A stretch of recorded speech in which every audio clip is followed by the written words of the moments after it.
Bonjour. 21e jour de notre consécration à Jésus par Marie. Consécration dans sa pureté divine. Cette vertu de l'âme de Marie n'est pas du tout limitée à la question de la virginité ou de la chasteté. C'est une pureté divine. Dieu est pur. C'est-à-dire que dans la vie divine, l'amour par lequel Dieu pense et conçoit le Fils est un amour pur, un pur amour. Et entrer dans la vie divine nécessite de peu à peu grandir dans la pureté divine. La pureté divine concerne notre mémoire, notre intelligence, notre volonté, donc notre capacité d'aimer. La mémoire. On perd parfois son temps à penser au passé et ensuite à se projeter dans l'avenir avec des pensées plus ou moins tristes et stériles. La Vierge Marie avait une mémoire tout entière mue par l'Esprit Saint. C'est-à-dire que ce qui s'imprimait dans son esprit était imprimé selon le mouvement de l'Esprit Saint. C'est cela la pureté de la mémoire. On peut prendre un exemple. Par exemple, on vous confie une intention de prière. Et puis vous avez une journée bien occupée. Et cependant, à un certain moment, vous vous en souvenez de cette intention. Et vous faites monter vers le ciel une brève prière à cette intention. C'est l'Esprit Saint qui vous rappelle cette intention. Ou au contraire, à d'autres moments, il ne vous la rappelle pas. Peut-être il vous la rappelle au moment où il veut l'exaucer, partiellement ou complètement. Eh bien, cette action de l'Esprit Saint qui nous rappelle toutes choses, c'est cela la pureté de la mémoire. C'est cela la vie divine dans la mémoire. C'est pourquoi on dit pureté divine. Il en est de même pour l'intelligence. À quoi notre intelligence réfléchit-elle? Combien de temps nous passons à réfléchir comment punir les méchants, hein? Comment punir nos ennemis? Mais non, c'est Dieu qui sera le juge. C'est Dieu qui sera le juge. La pureté de l'intelligence, c'est la pureté des occupations de notre intelligence, qui doit être mue, gouvernée par l'Esprit Saint. Est-ce que vous sentez qu'on a complètement dépassé les questions uniquement de pureté corporelle? Mais aussi, la pureté de la volonté, c'est la pureté de l'amour. Donc aussi, les questions corporelles sont incluses, mais il n'y a pas que cela. Jésus donne la parabole du semeur qui sème sur les pierres, sur le chemin, dans les ronces et finalement sur la bonne terre. Notre terre doit être travaillée. Il ne faut pas qu'en dessous de 10 cm de terre, il y ait des grosses dalles, parce qu'alors rien ne va avoir des racines. Il ne faut pas qu'il y ait plein de ronces, de pensées mondaines, cupides.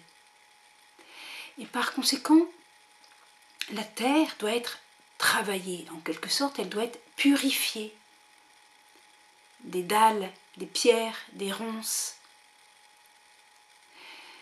Cette purification, c'est notre effort vers le bien, notre effort conscient. Dans la consécration que nous faisons aujourd'hui, nous nous engageons à ce genre d'effort, de maîtrise de soi. Allez, assez perdu de temps. Pensons à des choses selon Dieu. positive, constructive, féconde de l'Esprit Saint. Voilà. Il y a un autre aspect, plus délicat, qui nous est enseigné encore par Saint Jean de la Croix. Je m'inspire énormément de Saint Jean de la Croix. C'est la dimension passive. Dieu voit bien que nous faisons des efforts pour avoir des pensées pures et nous approcher de Dieu, de la vie divine. Et il va nous aider dans cette purification. Et en nous aidant, au début, ça va nous paraître négatif, parce que ça va passer par un échec, une maladie, une incompréhension, une obscurité, quelque chose de difficile à faire ou à supporter. C'est une purification passive. C'est-à-dire que là, nous sommes bien obligés de lutter pour faire ce qu'il y a à faire et pour aimer Dieu et pour aimer notre prochain. Nous sommes poussés dans une lutte que nous n'aurions pas choisie. Tout à l'heure, nous faisions nous-mêmes nos efforts pour éviter les pensées inutiles, ou voire méchantes, et avoir des pensées bonnes en Dieu.